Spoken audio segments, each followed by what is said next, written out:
Hello everyone. This is online session of Central Public School and today we are going to read Heritage of India lesson 12 of class 4 subject SST. So student, in this lesson we are going to read about Heritage of India मतलब हमारे भारत की विरासत. So before starting the lesson we have to understand the word heritage means. Heritage means the previous things or the previous knowledge given by earlier generation to us. मतलब हमारी जो पुरानी पीढ़ी है उनके द्वारा जो भी ज्ञान है या जो भी चीज़ें हैं उन्हीं को हम अपनी विरासत कहते हैं. Now let's start the lesson. चलिए लेसन को शुरू करते हैं. Indians following varying lifestyle through their long experience, developed thought and language, music and dances, arts and architecture, science and literature. कह रहा है कि अलग अलग जीवन शैली के बाद भी भारतीय लोगों ने एक लंबे अनुभव के साथ अपने भाषा का, अपने विचारों का, अपने नृत्य का, अपने संगीत का, अपने कला का और अपने वास्तुकला के साथ साथ विज्ञान और साहित्य का विकास किया है. They are passed down to us from earlier generation and form of our heritage. ये सभी जो चीज़ें हैं, चाहे वो हमारी कला, हमारे विचार, हमारी भाषाएं, हमारे नृत्य या हमारे साहित्य या हमारे विज्ञान, ये सभी चीज़ें में जो भी विकास हुआ है वो कहीं ना कहीं हमारे पिछली जनरेशन या पिछली पीढ़ी से जुड़ा हुआ है. और इन सब में जो भी विकास प्रक्रिया हुई है वो हमारे पिछले जनरेशन या पिछली पीढ़ी के द्वारा हमारी भावी पीढ़ी को दिया गया है. तो इन सब चीज़ों को हेरिटेज कहा जाता है और ये हमारे हेरिटेज का एक रूप है. Heritage of two types. Heritage दो तरह के होते हैं. First natural heritage and second cultural heritage. विरासत दो प्रकार की होती है, एक प्राकृतिक विरासत और एक सांस्कृतिक विरासत. Natural heritage include forests, animals, birds, rivers, mountains, valleys, desert, mineral and other natural features of our country. जो प्राकृतिक विरासत है उसमें जंगल, जीव, चिड़िया, नदियाँ, पहाड़, घाटियाँ, रेगिस्तान, खनिज और सभी प्राकृतिक रूप से पाए जाने वाले हमारे देश की चीज़ों को प्राकृतिक विरासत में शामिल किया जाता है. कल्चरल हेरिटेज मीन्स सांस्कृतिक विरासत. Cultural heritage include monuments and buildings, coins, pillars and rocks inspiration, places of worship, dance, drama, music, pottery, poetry, paintings, language, literature and fair and festival.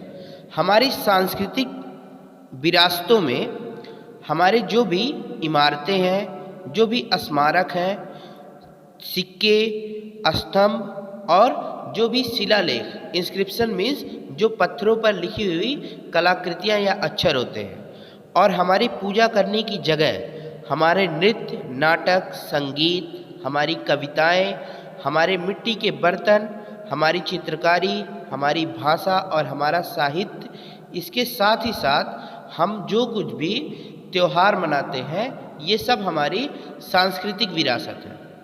The ritual and custom are also a part of our natural heritage.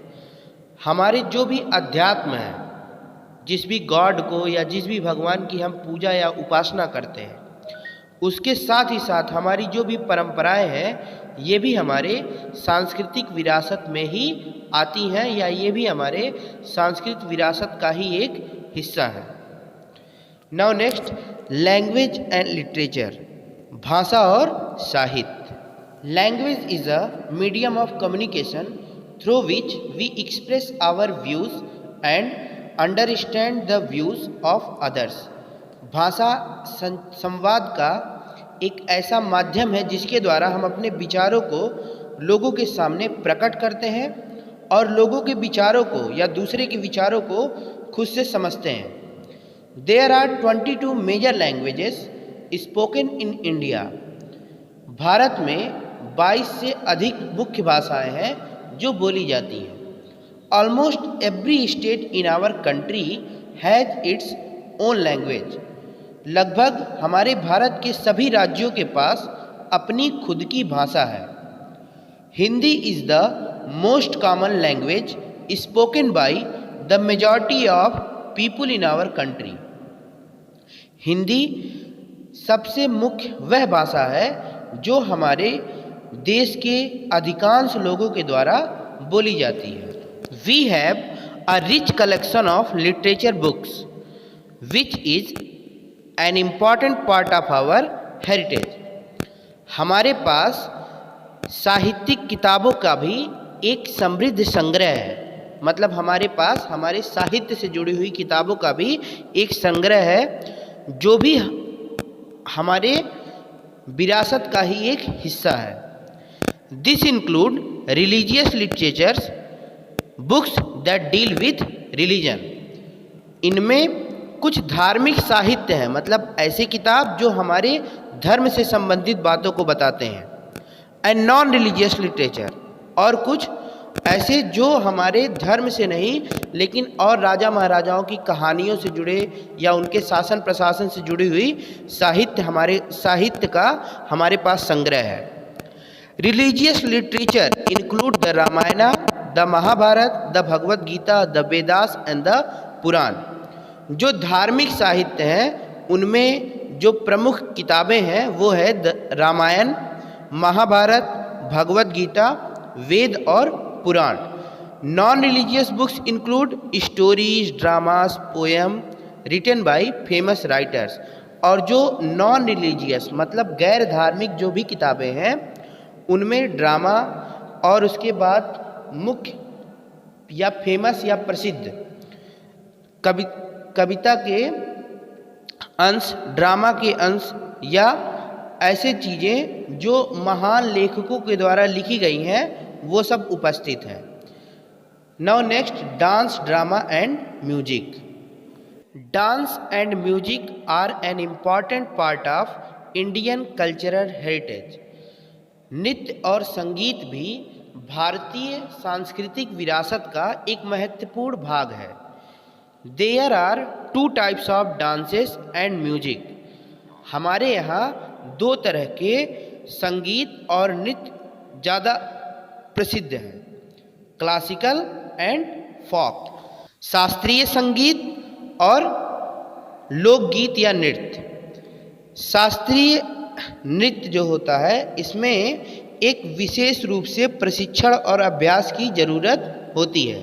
Classical dance requires special training and practices. It is performed following the set of rules based on beats and its rhythm। जो शास्त्रीय संगीत होता है ये अपने लय के आधार पर इसके कुछ नियम और कानून होते हैं जिसका पालन करते हुए इसका किया जाता है। Some of the famous classical dance of India and their state are as follows। Bharat के कुछ सांस्कृतिक संगीत या शास्त्रीय नृत्य और शास्त्रीय नृत्य के साथ साथ कुछ स्टेट्स के नेम नीचे दिए गए हैं कि जिनसे हम जान सकते हैं कि किस राज्य में कौन सा शास्त्रीय नृत्य ज़्यादा फेमस है। जैसे कि भरतनाट्यम। भरतनाट्यम एक प्रकार का शास्त्रीय संगीत है जो तमिलनाडु के लोग करते हैं। कुचिपुड़ी ये भी एक तरह का शास्त्रीय नृत्य है जो आंध्र प्रदेश के लोग करते हैं। उड़ीसी ये भी एक तरह का सांस्कृतिक और शास्त्रीय नृत्य है जो उड़ीसा के लोग करते हैं। कथकली एंड यक्षांगना ये एक तरह से डांस और ड्रामा है जिसमें नृत्य के साथ साथ शास्त्रीय गीत और संगीत को बजाया जाता है। ये केरल के और कर्नाटक के लोग करते हैं। Kathak north Indian states means हम या तो उत्तर प्रदेश की बात करें या उत्तर प्रदेश से संबंधित जो भी भारत के उत्तरी भाग के जो भी राज्य आते हैं उन लोगों का जो शास्त्रीय नृत्य है वो है कथक। मैनपुरी मणिपुर का जो शास्त्रीय संगीत है या शास्त्रीय नृत्य है उसका नाम है Manipuri. Some of the famous folk dances and their states are, ऐसे ही कुछ लोक नृत्य हैं जो किन किन राज्यों में किए जाते हैं उसका टेबल आपके बुक में दिया है। भांगड़ा एंड गिड्डा इन पंजाब, पंजाब में भांगड़ा जो बहुत ज़्यादा प्रचलित और प्रसिद्ध है। बिहू इन आसाम, बिहू नृत्य ये बहुत ज़्यादा आसाम के लोग करते हैं। रौफ, जम्मू कश्मीर के लोग रौफ नृत्य को करते हैं। घूमर एक लोक नृत्य है राजस्थान का जो बहुत ही प्रसिद्ध है। नाती, हिमाचल प्रदेश का लोक नृत्य है नाती जो कि बहुत प्रसिद्ध है। इसी तरह गोवा का मांडो और तमाशा एक लोक नृत्य है जो महाराष्ट्र में बहुत ही ज़्यादा प्रचलित है। इसी तरह गरबा और रास ये गुजरात के लोग करते हैं। Now see the next, the classical music is also of two styles, Hindustani and Carnatic. Both types of music are based on Rajesh, Baiju, Bawra, Tansen and Swami Haridas were among the well-known musicians of India. The flute, seod, sitar, sehnai are the most popular musical instrument used in classical music. शास्त्रीय संगीत भी दो प्रकार या दो शैलियों में किया जाता है। एक होती है भारतीय शैली और एक होती है कर्नाटिक शैली। दोनों तरह के संगीत में राग का बहुत ही महत्वपूर्ण स्थान है या दोनों तरह के संगीत राग पर आधारित है।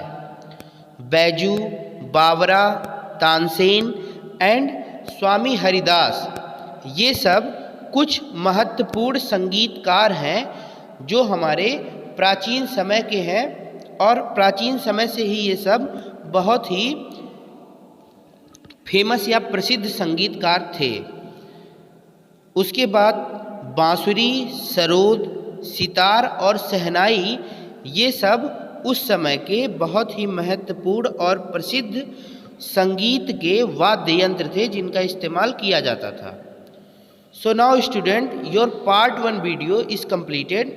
इन the next video we will study from art and architecture. So thanks for watching students. See you in the next video.